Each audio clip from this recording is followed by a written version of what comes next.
আসসালামু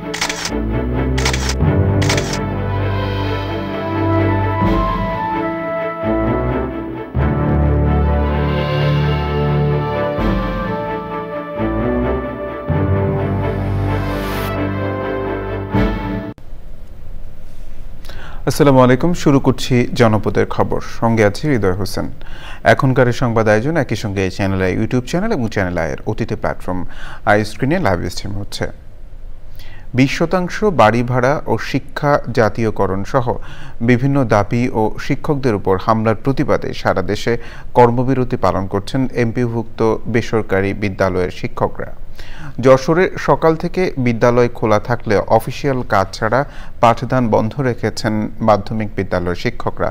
বিদ্যালয়গুলোতে শিক্ষার্থীদের উপস্থিতি থাকলেও তাদের খেলাধুলা ও গল্প করে সময় কাটাতে দেখা গেছে। আন্দোলনরত শিক্ষকরা বলছেন, দাবি পূরণ না হওয়া পর্যন্ত শ্রেণীকক্ষে ফিরবেন না তারা।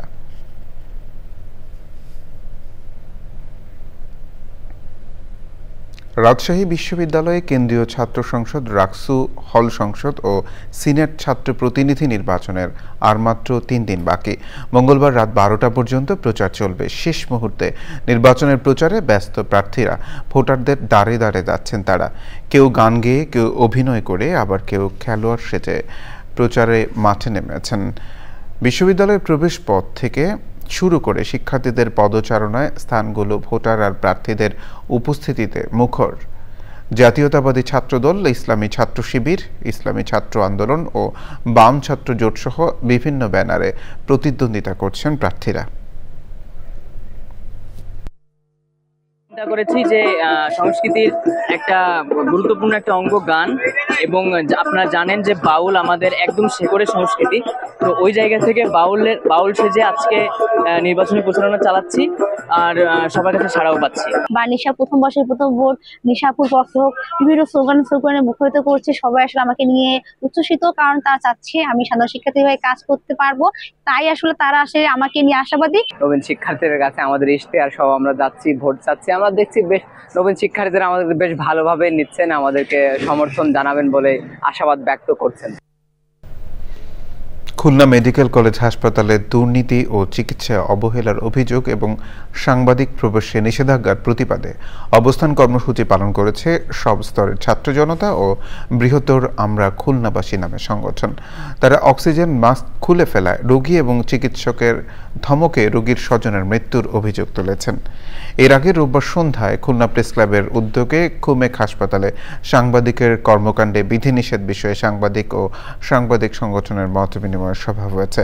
আগামী 48 ঘন্টার মধ্যে হাসপাতাল পরিচালককে ওই অফিস আদেশ প্রত্যাহার ও নিঃশর্ত ক্ষমা প্রার্থনা করার দাবি জানান সাংবাদিকরা। চুয়াডাঙ্গার ডিঙেদহ এলাকায় দুদিনে 6 জনের মৃত্যু হয়েছে। গুরুতর অসুস্থ একজনকে চুয়াডাঙ্গার সদর হাসপাতালে ভর্তি করা হয়েছে। চুয়াডাঙ্গার সদর থানার ওসি খালেদুর রহমান জানিয়েছেন, বৃহস্পতিবার সন্ধ্যায় 8 থেকে 9 জন শ্রমিক চুয়াডাঙ্গা সদর উপজেলার ডিঙেদহ বাজারে মদ পান করেন। সবাই নিজ নিজ বাড়ি ফেরার পর অসুস্থ হয়ে পড়েন। শনিবার তাদের মধ্যে 2 জনের মৃত্যু হয়। পরিবারের লোকজন শনিবারই তাদের দাফন করেন। রোববার আরও 4 জনের মৃত্যু হয়। তাদের মধ্যে লালটু ওরফে রিপু ও শহীদকে দাফন করা হয়েছে। অন্য 2 জনের মরদেহ চুয়াডাঙ্গা সদর হাসপাতাল মর্গে রাখা হয়েছে। এবারে সারা দেশের খবর নিয়ে প্রতিনিধিদের পাঠানো তথ্য ভিডিওচিত্রে সাদিয়া ওমরের রিপোর্ট। চট্টগ্রামে মানসিক স্বাস্থ্য ও সুস্থতা বিষয়ক shining a light on mental health and wellbeing শীর্ষক সেমিনার করেছে Lions Club of Chittagong Parijat elite. Lion Mirza Mohammad ইলিয়াসের সভাপতিত্বে বক্তৃতা করেন লায়ন কোহিনুর কামাল ও অন্যরা। গাইবান্ধার গোবিন্দগঞ্জে উপজেলায় দরখাস্ত ইউনিয়নে বিভিন্ন হাটবাজারে মানুষের মাঝে তারেক রহমান ঘোষিত 31 দফার লিফলেট বিতরণ করেছেন বিএনপি নেতা প্রফেসর ডক্টর মোহাম্মদ গোলাম কিবরিয়া।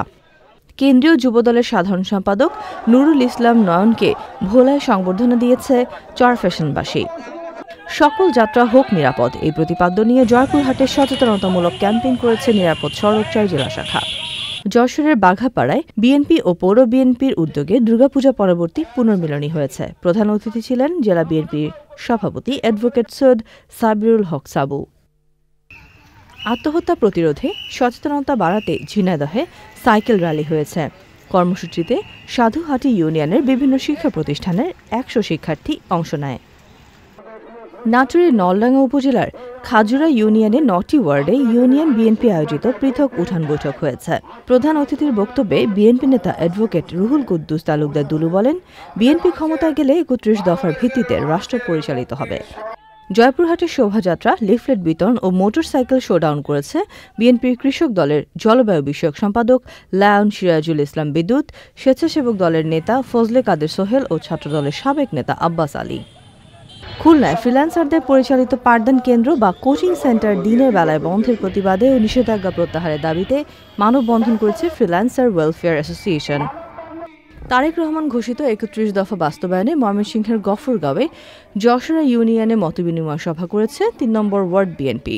সভায় বক্তৃতা করেন দক্ষিণ জেলা বিএনপির সাবেক যুগ্ম আহ্বায়ক আক্তারুজ্জামান বাচ্চু।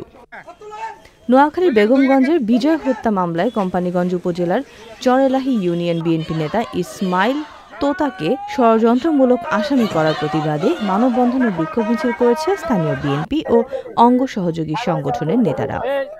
৩১ দফা বাস্তবায়নে শেরপুরে মহিলা দলের সমাবেশ রয়েছে। উপস্থিত ছিলেন জেলা বিএনপির যুগ্ম আহ্বায়ক শফিকুল ইসলাম মাসুদ। শেরপুরে শিশুদের সুরক্ষা, অধিকার, বিকাশ ও উন্নয়নে করণীয় বিষয়ক সেমিনার হয়েছে। সেমিনারে বক্তৃতা করেন জেলা সহকারী শিক্ষা কর্মকর্তা আবুল কালাম আজাদ ও অন্যরা। রাঙামাটিতে জেলা আইনশৃঙ্খলা কমিটির সভা হয়েছে।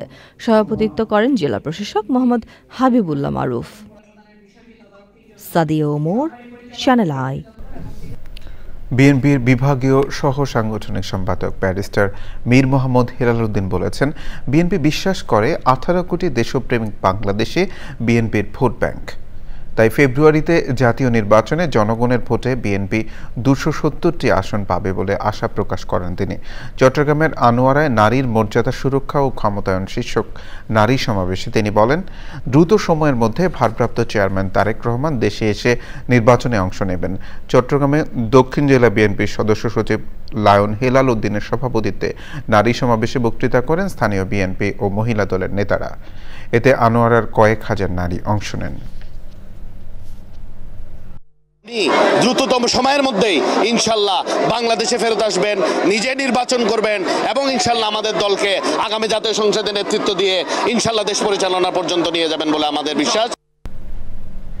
তারুণ্যের উৎসব উপলক্ষে জাতীয় চ্যাম্পিয়নশিপ ফুটবল লিগের দ্বিতীয় পর্বের ম্যাচে নওগাঁ জেলা স্টেডিয়ামে খেলায় অংশ নেয় নওগাঁ জেলা দল বনাম চাঁপাইনবাবগঞ্জ জেলা দল। খেলা উদ্বোধন করেন জেলা প্রশাসক মোহাম্মদ আব্দুল আউয়াল। ম্যাচে লড়াই ও পাল্টা লড়াইয়ে শেষ পর্যন্ত নওগাঁ জেলা দল 2-1 গোলে চাঁপাইনবাবগঞ্জকে হারিয়ে জয় তুলে শেষ 16তে জায়গা করে নেয়। ম্যাচে সেরা খেলোয়াড় হয়েছেন নওগাঁ জেলা ফুটবল দলের তানজিদ মাহমুদ।